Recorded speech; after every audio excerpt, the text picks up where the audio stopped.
And that's the risk of faith. Pouring out love, justice, and hope, even when the world gives us no guarantees. And that brings us to one of my favorite risk takers in the Bible. Actually, it's a group of risk takers. And it's the friends of the paralytic in the Gospel of Matthew chapter 9. Some of you remember that story. And if you do, or if you don't, I just want you to imagine this scene. That Jesus is teaching in this packed house, and there's no room in order to get inside. There's this large crowd that is gathered. But these friends have a paralytic friend that needs healing, and they refuse to let that stop them. They don't just wait for another day. They don't say, well, I guess it's just not meant to be today. No, they climb onto the roof, they rip it open, they lower their friend down in front of Jesus, and that is some form of commitment, isn't it? To go to those lengths for a friend.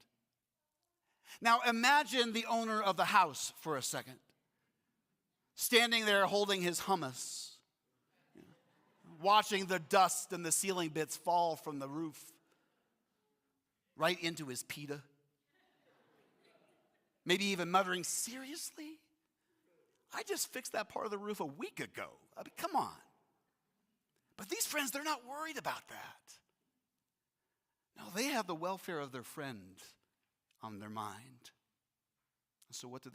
In faith, they take a risk. And Jesus doesn't rebuke them.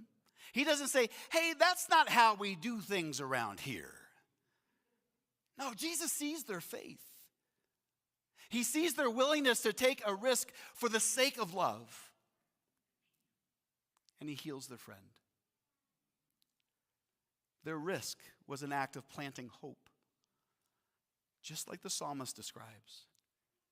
They sowed in faith, trusting that if they could just get their friend to Jesus, something miraculous would happen. And sure enough, they reaped with joy.